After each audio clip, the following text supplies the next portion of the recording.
გამოსვლის. Ატა ზაქარიაშვილი, რეინტეგრაციის მინისტრი.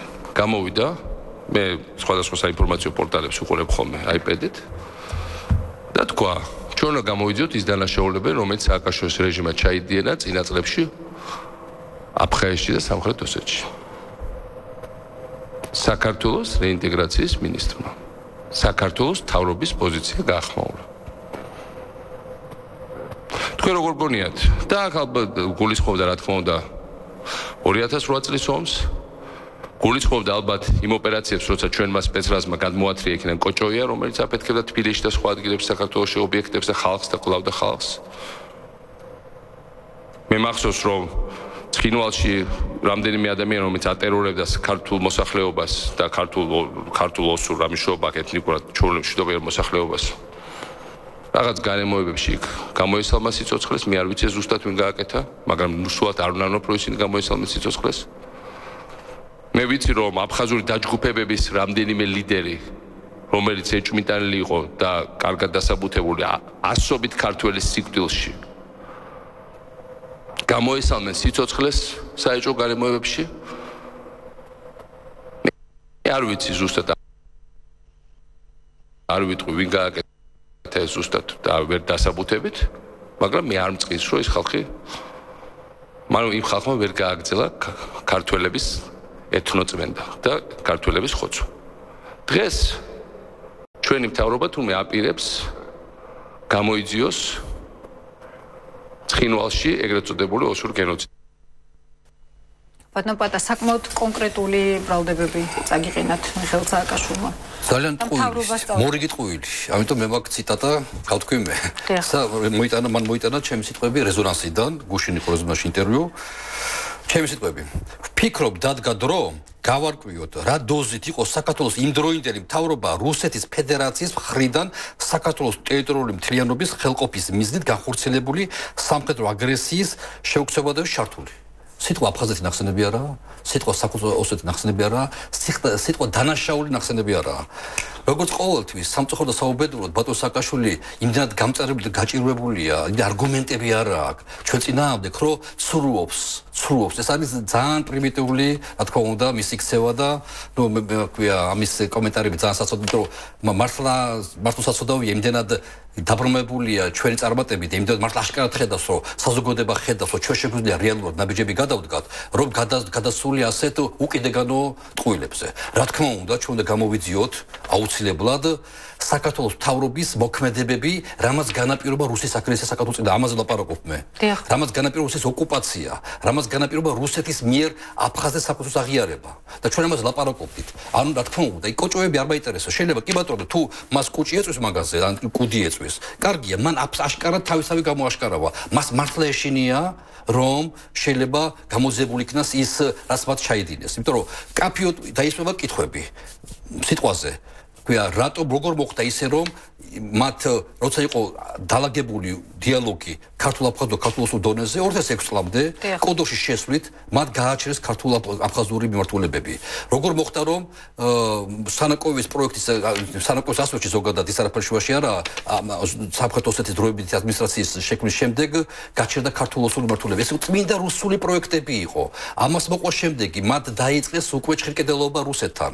როგორ მოხდა 2007 წლის ჯიბეში მაგ ციტატებს შეიძლება წავიკითხო ახლა მაგრამ ზეპირად ვიცი 2007 წლის დეკემბერში ამბობს რომ რუსებს ჩემთან წამოწდათ რომ რამოდენიმე თვე რომ მათ ცხინვალი არ აინტერესებს და მე თქვენ გპირდები დევნილებს ელაპარაკება 2007 დეკემბერია რომ მე თქვენ გპირდები რომ თვეები ხას უსვავს თვეები წლები კი არა მე ვამბობ თვეები რამოდენიმე თვეში თქვენ დაბრუნდებით აფხაზეთში ანუ მან კარგად აგვისტობოდის დეკემბერია. ანუ რა თქმა უნდა კითხვები დაისვება. საწამოწდათ რუსებს მასთან რომ რუსეთი მას უთმობს ცხინვალს. მერაბიშვილი ეუბნება ტევც 2007 წლის მაისში რომ ნაქვია რუსეთს კოლმოგოროვისგან იცის კოლმოგოროვი არის დღემდე არის თორსტევი FSB-ს ქვია ხელმძღვანელის მოადგილეა. გენერალ კოლმოგოროვი აქებს ხოთაშორის ტეფთან კოლმოგოროვს ეს ვიკილიკსში გამოქვეყნებული ყველაფერი ეს ტეფტის ანგარიში არის ამერიკის შეერთების მთავრობის წინაშე და გაუცებული წერს ტეფტი რომ მერაბიშვილი დარწმუნებულია რომ მერაბიშვილი ჯერა კოლმოგოროვის და დარწმუნებულია რომ რუსეთს ცხინვალი არ აინტერესებს და მერაბიშვილი შვიდად არხინათ მას გონია რომ აქვია სტატუს კო შესვლა რუსეთს არ უნდა რა თქმა უნდა ეს კითხვები დაისვა საიდან რატო ჯეროდა მერაბიშვილს კოლმოგოროვის ამიტომ რა თქმა უნდა ისეთი რუსული პროექტი იყო ეს სწორედ მათ განახორციელეს ყველაფერი აუცილებლად დაისვა კითხვა სააკაშვილთან როგორ მოხდა ამოვარდნა სარკოზის დოკუმენტი და მეექვსე პუნქტში როცა სარკოზიმ ჩამოიტანა დააჯერა მედვედევი რომ საერთაშორისო თანამეგობრობის მხარდაჭერით მოხდებოდა მხოლოდ აფხაზეთის სამხრეთ ოსეთის სტატუსის განსაზღვრა ჩამოაქვს 12 აგვისტოს თბილისში დოკუმენტი და სააკაშვილი მეექვსე წლის და სიტყვა სტატუსის განსაზღვრა ამოღებულია და საერთაშორისო თანამეგობრობის მხარდაჭერით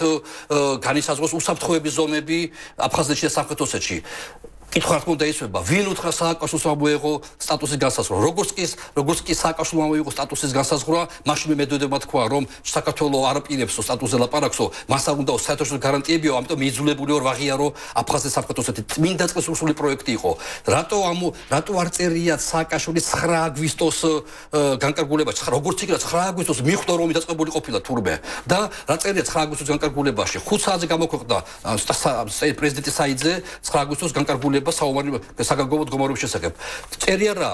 ის კი არ წერია 7 აგვისტოს რუსები შემოვიდნენ გვირაბით საქართველოს ტერიტორიაზე. წერია რომ ოსი ბანდფორმირებები ებრძოდნენ საქართველოს იძულებული იყო ეპასუხა ოსების ცეცხლზე და 8 აგვისტოს ხაზგასმითა 8 აგვისტოს რუსეთის შეიარაღებული ძალები შემოდის საქართველოს ტერიტორიაზე. მე 9 აგვისტოს 5 საათზე ჯერ კიდევ არა შეთხზული ის მითი რომ თითქოს 7 აგვისტოს შემოვიდნენ რუსები და შემდეგ იძულებული იყო აბა რა უნდა ეკავდა ეპასუხა. ამას კითხვები დაისვება უცილებლად რომ მათ რუსებმა ძალიან კარგად ჩაითრიეს ისინი ომში და ამიტომ ამაზე ლაპარაკობ. კარგად ვიცი ასე ლაპარაკობ. ხმას არ ვიღებ აფხაზეთზე სამხრეთ ოსეთზე. არდა გენოციდზე ხმას არ ვიღებ მე. მე ვლაპარაკობ რატო თამაშობდა რუსეთის თამაშს სააკაშვილი 31 ივლისს მე ვეუბნები რეზონანსის ფურცლებიდან რომ ნუ თამაშოთ რუსულ თამაშს. რუსეთი აშკარად გვითრევს. ნუ ველოდებით ომს აფხაზეთში, ომი იქნება სამხრეთ ოსეთში და რუსეთს შემოყავთ 31 ივლისს ვიცი მე რომ ტანკები შემოყავს. 7 აგვისტოს კი არა. მანამდე შემოყავდათ. 28 ესე იგი მაინც ვიცოდი, 31-ში გამოქვეყნდა ინფორმაცია. ამიტომ თემური აკობაშვილი ომის დაწყების წინა დღეს ამბობდა რომ ეს კონფლიქტი არ მოხდებოდა. ხო, მე თუ ვიცი ვიღაც ზაქარიაშვილმა, რომ ტანკები უკვე შემოსულია 30 ივლისს, ქვია, საქართველოს ტერიტორიაზე, შენ როგორ არ იცი, ოლიმპიადაზე მიდიოდა, რიგი მყონდაო, მეო, ისა ქვია, გახსოვთ ლაპარაკობდა რომ მე სოჩი იმას მიდიოდიო, პეკინის ოლიმპიადაზე მიდიოდა, რიგი მქონდაო და რიგი ამოვაგდეო. მე ვიცი აქ ჩემ დასასრულებლად არ წავედი ჩემ ოჯახთან.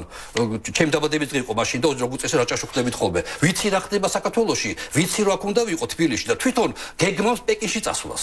რა თქმა უნდა კითხვები დაისვება. რა თქმა უნდა შეიქმნება საგამოძიებო კომისია, რომელიც ამაზე ყველაფერზე მათ პასუხი უნდა გასცენ აუცილებლად და ეს იქნება და კოჭოიები მე არ მაინტერესებს. თვითონ კი კუდი ეწვის კოჭოიაზე. კი ბატონო მაგაზე შეიძლება გამომწვა გამ. რაც მე ჩამოთვალე და უამრავი სხვა საკითხებია. სადაც არაფერი არ არის მაგდაგვარი, რასაც თვითონ იმაშობა ელანდება მაგა. ეს კაფიო კითხვები და კიდე სხვა კითხვები დრო არ არის ეთერში.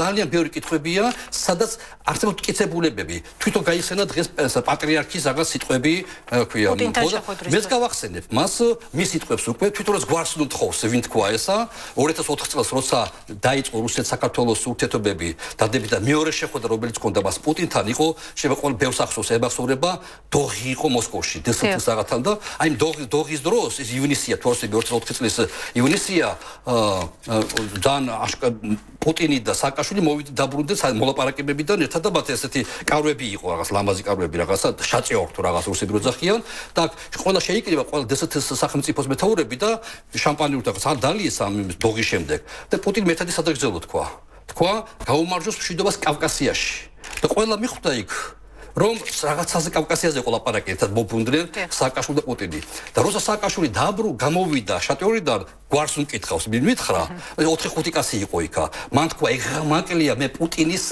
ექვე შეთანხმებებით ვიმუშაო ეთქობა შეთანხმდნენ რომ ჩანდა რომ შეთანხმდნენ საქართველოსში თუ რამე პრობლემები იქნება რომ იყოს შეთანხმება რუსეთთან იმიტომ რომ რუსეთს თავის პრობლემები აქვს შილტოსეთში შესაბამისად კავკასიაში ამიტომ მას უნდა რომ ცოდნოდა რას მოიმოქმედებს საქართველოს საქართველოს მიმართულებაში გამოვიდა თუ არა ჩაჟდა მაგაში რომ ეგრამაკლია მე პუტინის პირობები შევასრულო და მე ჩამოვიდა თუ არა თბილისში დაიწყო ის ესკალაცია ცხინვალში რამაც შემდეგ მოგვიტანა ყველაფერი ესა ასე რომ თუ მან იცის რაღაცები ჩვენც ვიცით